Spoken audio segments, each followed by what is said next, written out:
Moin Leute und willkommen zu einem weiteren Video. Eigentlich war geplant, weitere Ausbauvideos hochzuladen, doch aktuell komme ich mit dem Schneiden nicht hinterher. Das liegt daran, dass wir gemerkt haben, dass wir eigentlich einen Transporter haben, mit dem wir schon reisen können und eventuell während den ersten Reisen, obwohl der Transporter nicht ganz fertig ist, noch das eine oder andere herausfinden für uns, was wir gerne haben möchten. Dementsprechend haben wir uns entschlossen, einfach eine Woche Zeit zu nehmen, den Transporter so weit fit zu machen, dass wir ein Bett haben, bisschen Wasser, Strom, dieser Strom, der natürlich auch von der Solaranlage betrieben wird, und dann ging es los nach Kroatien. In diesem Video seht ihr unseren Kroatien-Urlaub und nicht viel von dem Transporter, aber die Transporter-Videos folgen und für mehr gerne abonnieren und das nächste Mal seht ihr dann Videos über den Ausbau. Vorab zu sagen ist auf jeden Fall, unser Kroatien-Urlaub war nicht wie geplant. Also es sind ein paar Sachen passiert, die schon sehr ungewöhnlich waren, aber mehr dazu hier in diesem Video.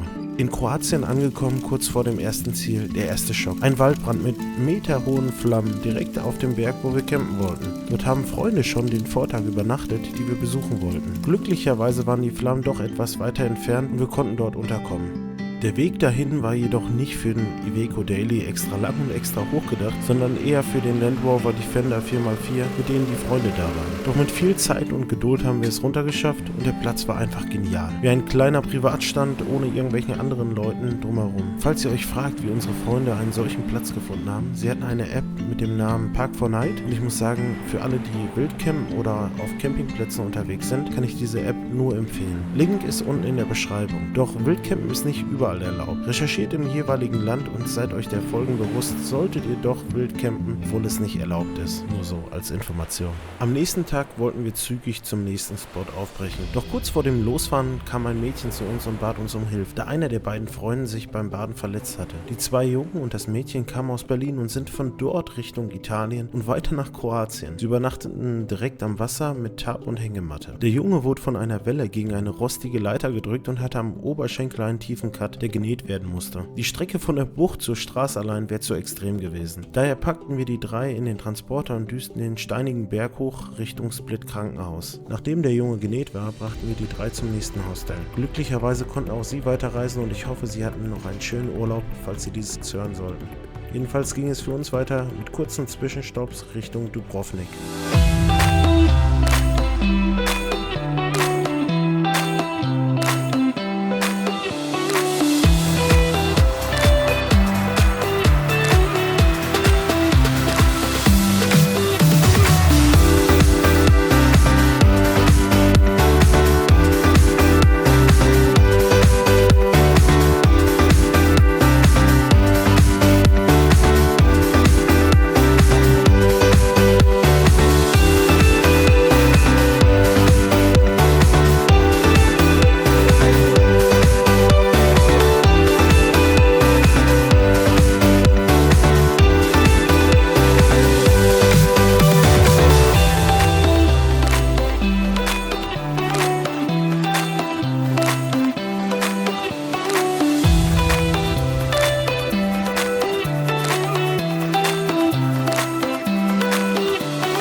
Vor Dubrovnik positionierten wir uns auf einem Campingplatz und testeten erstmal die ganze Elektronik, ob die Klimaanlage funktioniert, der Außenanschluss und ob alles gut geladen wird. Mit Beamer, Induktionsplatte und vielen mehr konnten wir es jedenfalls gut aushalten. Von dort aus sind wir mit dem Bus Richtung Dubrovnik gefahren, da die Parkmöglichkeiten innerorts eher beschränkt waren und erst recht nicht für solche großen Fahrzeuge.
Ja, über die Innenstadt von Dubrovnik braucht man nicht viel erzählen. Sie ist mega schön und hier wurden Teile von Game of Thrones gedreht. Die Einheimischen sind mega nett und der Besuch hat sich definitiv gelohnt. Am nächsten Tag ging es direkt wieder auf die Fähre nach Hvar. Eigentlich wollten wir nach Montenegro, doch leider spielte das Wetter nicht ganz so mit, somit ging es wieder in die andere Richtung.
Durch Park 4 Night hatten wir auch in Hvar die nächste Stelle gefunden zum Campen, die sogar noch schöner war als die erste Campingburg.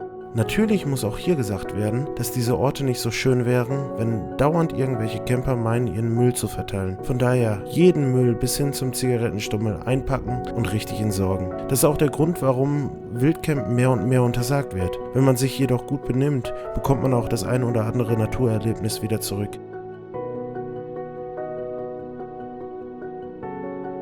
Nach dem Strandfrühstück an diesem Spot ging es in die Stadt Hvar. Auch diese ist von der Architektur ähnlich wie Dubrovnik und hat eine schöne Aussicht auf kleinere Inseln. Wir besichtigten über der Stadt eine Burg und dort fielen unseren Freunden auf, dass ein Hund ohne Besitzer an der Parkbank lag. Er war dort abgemagert und dehydriert, somit gaben sie ihm 1,5 Liter Wasser, um ihn wieder aufzupäppeln. Danach gingen wir in die Stadt und fragten auf dem Weg, ob jemand diesen Hund vermissen würde. Wir wussten bis dato jedoch nicht, dass diese Situation unser Urlaub noch so verändern würde.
Nachdem wir in der Stadt waren, sind wir wieder hoch zur Burg und hofften, dass der Hund seine Besitzer wiedergefunden hat. Jedoch lag er dort immer noch und es ging ihm sichtlich schlechter. Eine Gruppe Kroaten wurde auf diesen Hund aufmerksam und suchten einen Tierarzt heraus. Wir fuhren hinterher und unsere Freunde entschieden sich, dem Hund ein neues Zuhause zu schenken, sofern dieser keinen Besitzer hat oder ausgesetzt wurde. Somit beschäftigten wir uns die folgenden Tage ausschließlich damit, alles Bürokratische hinzubiegen, damit der Hund ein Zuhause bekommt. Und plötzlich waren wir zu 5 unterwegs.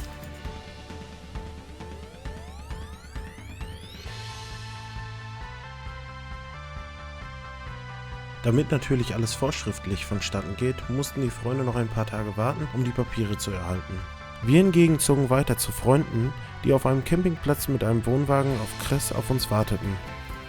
Dafür mussten wir mit einer Brücke rüber nach Krik und von dort aus mit einer Fähre nach Kres. Der Campingplatz lag direkt an einer schönen Bucht, um jedoch der Menschenmasse etwas zu entfliehen, sind wir mit dem Paddelboot und einem Stand-Up-Paddleboard in nahelegende Buchten gepaddelt und konnten dort in Ruhe schnorcheln.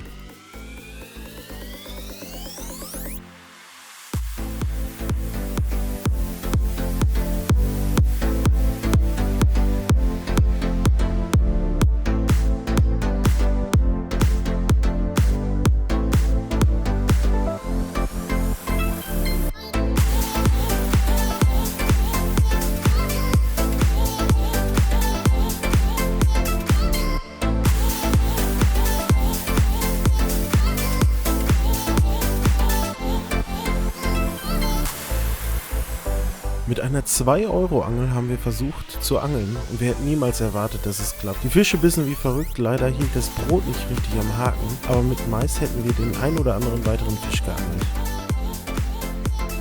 Wir verbrachten noch weitere Tage an der Bucht des Campingplatzes, bis wir uns ein Boot für einen ganzen Tag gemietet haben, mit dem wir von der einen Bucht zur nächsten Bucht fuhren, die normalerweise für uns nicht erreichbar gewesen wären.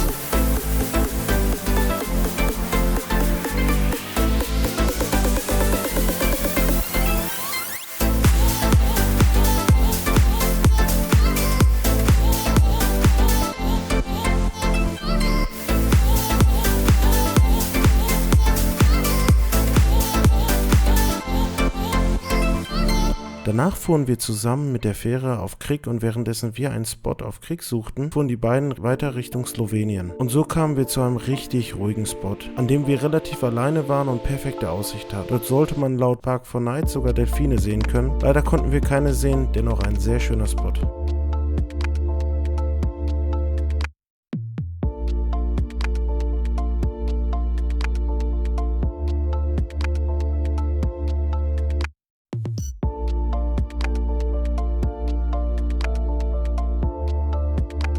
Dort kochten wir Tortillas und übernachteten, sodass wir am nächsten Tag, nachdem wir von der Sonne geweckt wurden, weiter Richtung Split zu den Kriker Wasserfällen fuhren.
Anscheinend ist ja wirklich noch jemand hier, von daher vielen Dank fürs Zugucken. Ich hoffe, euch hat die Urlaubszusammenfassung einigermaßen Spaß gemacht. Gerne Kritik unten in die Kommentare und natürlich freue ich mich auch über ein Abo oder einen Daumen hoch. Jetzt noch ein paar Drohnenaufnahmen von meiner Racing-Drohne und ich hoffe, wir sehen uns bald wieder beim nächsten Video. Dankeschön, ciao!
Warte.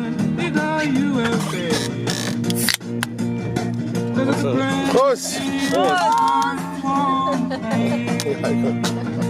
Und die Sorge ist sehr normal.